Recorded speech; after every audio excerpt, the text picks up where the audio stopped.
Bonjour, c'est Thierry. Je vous retrouve aujourd'hui, donc on est le 18 avril 2022. Une fois n'est pas coutume, pas pour vous parler d'analyse technique, mais parce que je pense avoir identifié une valeur qui peut avoir un potentiel intéressant suite en fait à la hausse des coûts des matières premières et en particulier du charbon, étant donné qu'il s'agit d'une minière. Donc je vous rappelle hein, évidemment que, comme pour toutes les autres vidéos, il ne s'agit absolument pas ici d'un conseil d'achat ou de vente. Moi je suis déjà positionné en plus sur cette valeur. Je vous dirai à quel prix. Enfin, je l'ai acheté autour des 23-24. Aujourd'hui, on est à peu près à 30. Donc, je ne fais bien entendu dans cette vidéo que réaliser un partage de mes prises de position. Je vous explique un petit peu pourquoi. Et j'espère qu'à l'avenir, ça vous permettra aussi de voir un peu comment peut-être dénicher vous-même d'autres pépites et faire votre propre due diligence, bien entendu, là-dessus. Mais il ne s'agit bien entendu pas d'un conseil d'achat au moment T. Vous êtes entièrement libre de vos décisions d'entrer ou de sortir du marché. Je ne fais que partager une information et un sentiment personnel sur le sujet. Alors, de quoi est-ce qu'on parle? On parle d'un contexte en fait où la guerre en Ukraine a provoqué une réaction, en particulier de nos amis allemands, concernant leur dépendance par rapport au gaz russe. Donc, l'Europe est en train de prendre douloureusement conscience effectivement de sa dépendance énergétique par rapport à son voisin russe et ça pose bien des problèmes non seulement à court terme mais également à moyen terme et en tout cas il est clair que la volonté politique du moment des dirigeants eh bien c'est d'alléger en fait cette dépendance vis-à-vis de la Russie. Et pour cela, eh bien, on pense à des sources d'énergie alternatives, balayer les problèmes d'écologie et de décarbonation 3.0 de la planète. On remettra ça plus tard et nous allons nous concentrer sur les alternatives extrêmement propres que représentent les mines de charbon et les usines de charbon. Et comme vous le voyez dans cet article, eh bien, les usines électriques à base de charbon tournent à plein régime en ce moment afin de, je dirais, diminuer donc la menace de la dépendance énergétique vis-à-vis de la Russie. Donc premier constat pour moi, c'est un mouvement de fond qui va s'installer. Je ne sais pas quelle va être l'évolution de la guerre ou du conflit en Ukraine, mais quoi qu'il en soit, étant donné qu'on est allé très très très loin dans la défiance et dans les sanctions vis-à-vis de la Russie, je ne pense pas que ce soit demain quoi qu'il arrive, quel que soit le prochain régime russe ou pas, quelle que soit la situation en Russie, dans les 3 ou 4 prochaines années, je ne pense pas que la politique d'allègement de cette dépendance et de se tourner vers des énergies alternatives subisse un virage à 180 degrés.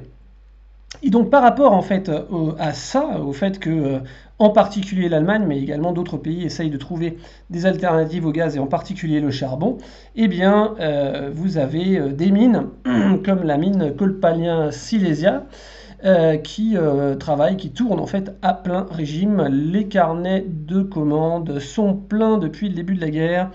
Ça tourne 24 heures sur 24, l'exploitation est maximale. Et pourquoi est-ce que j'ai choisi cet article? Parce que cette mine de charbon a été récemment rachetée par une société qui s'appelle Boomer. On va y venir.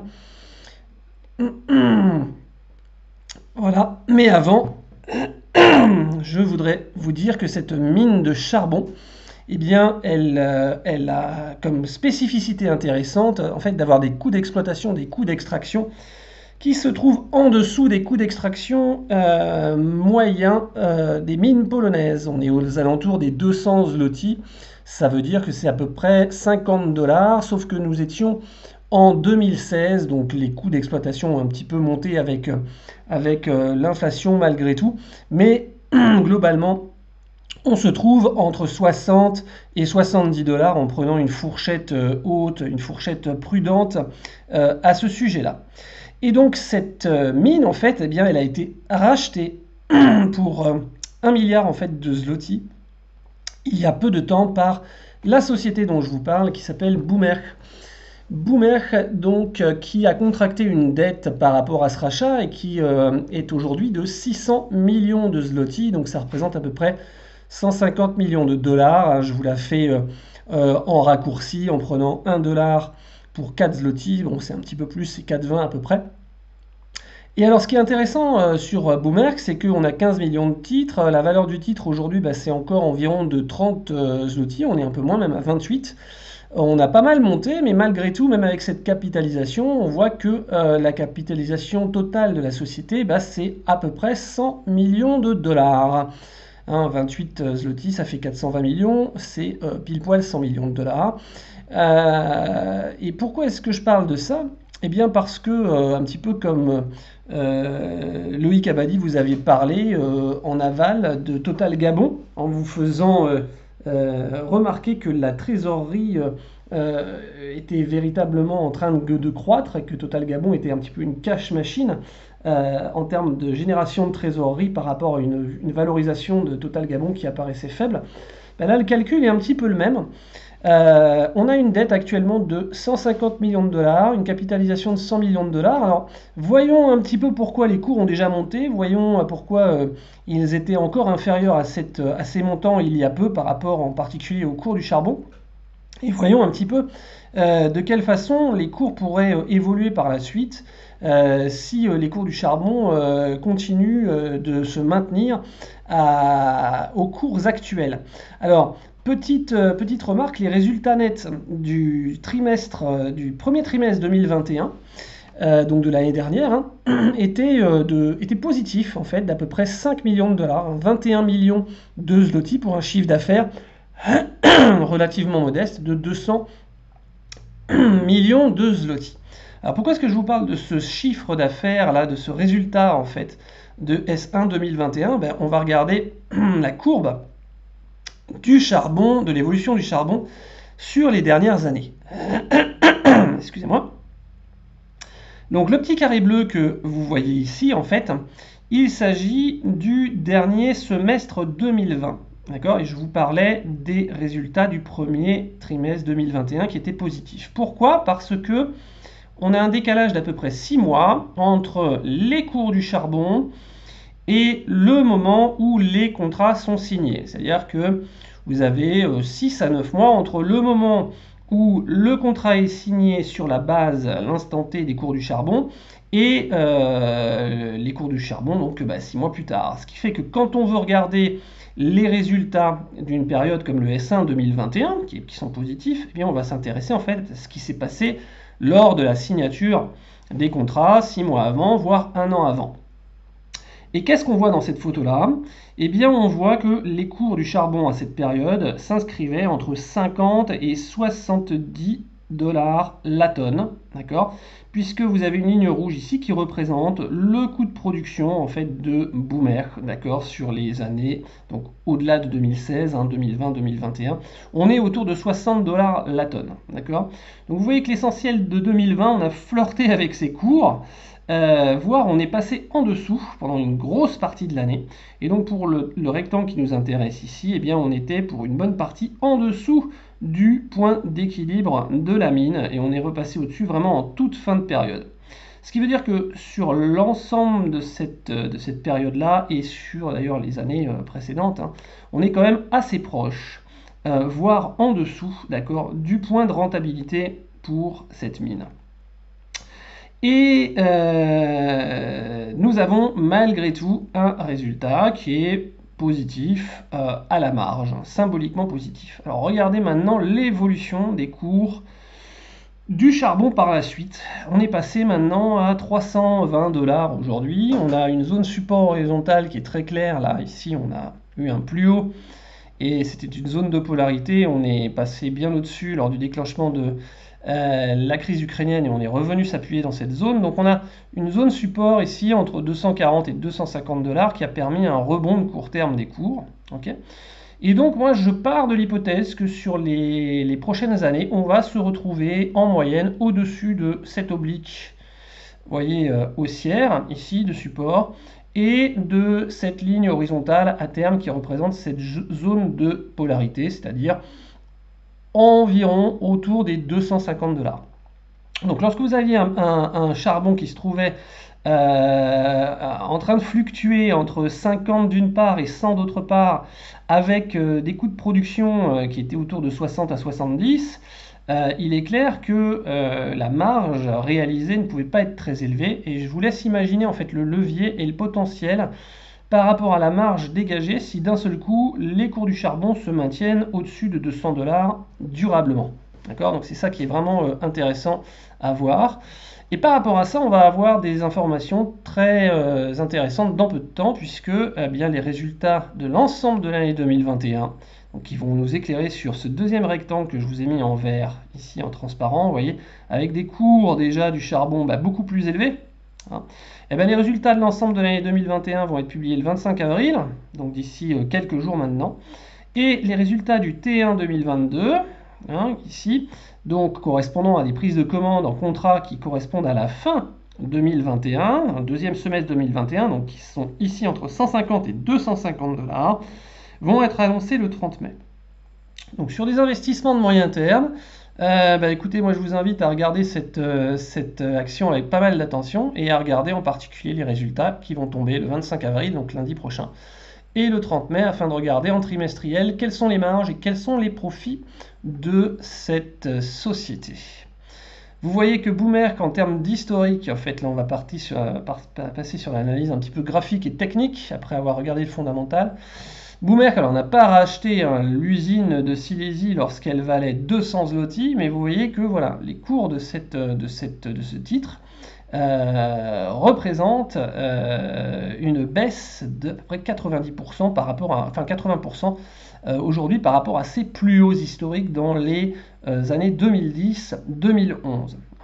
Alors, il faut savoir que Boomerk ne fait pas uniquement de l'exploitation de charbon, hein, ils sont aussi prévus quelques investissements dans la bauxite, ils sont également présents dans la vente de matériel d'extraction des mines, mais là depuis le rachat de la mine de charbon, ça représente quand même une partie vraiment importante de leur activité, donc de leur chiffre d'affaires futur. Encore une fois, toutes les informations que je vous donne, je vous invite vraiment, c'est indispensable à faire votre propre recherche. Moi, je vous mets le doigt sur mon analyse, sur cette valeur. Il est absolument indispensable pour vous, avant de prendre quelconque décision que ce soit, de faire votre propre analyse de façon totalement décorrélée de cette vidéo et d'en tirer les conclusions qui s'imposent à votre propre niveau. Moi, personnellement, ce que je vois, c'est qu'on a atteint un plateau, qu'on a commencé à rebondir, vous voyez ici, et que maintenant on va faire un zoom en fait sur le plus court terme, mais en vous montrant que quand même, voilà, cette action un jour a coûté plus de 200 zloty, qu'on est aujourd'hui à 28, et voilà, que on a ici sur les plus bas avant la poursuite de la chute, une zone qui se trouve autour de 100 zloty, entre 3 et 4 fois au-dessus des cours actuels. Alors faisons un petit zoom. Et regardons maintenant l'évolution des cours depuis un peu moins d'un an.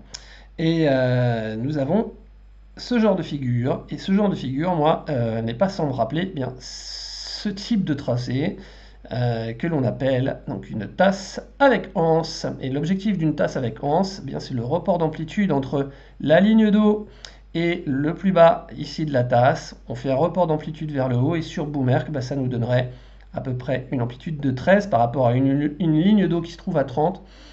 Donc on irait chercher à peu près 42 ou 43 zloty pour des cours de 28. Si je regarde encore le plus court terme, nous sommes ici, et donc nous avons ici la deuxième partie de la tasse. Donc on avait eu une zone de polarité ici qui a été confirmée. Je suis allé la chercher un petit peu plus haut, entre 23 et 24. Là, j'ai pas pris les mèches basses, j'ai pas pris le plus bas du bas. Je suis rentré dans ces eaux-là, autour de 23-24. Et maintenant, on a également une oblique court terme sur laquelle je m'appuie pour gérer la position. Voilà. Donc encore une fois, c'est à titre informatif, hein. Je ne suis pas en train de vous donner un conseil d'achat avec un stop loss, avec un objectif, je m'en garderai bien.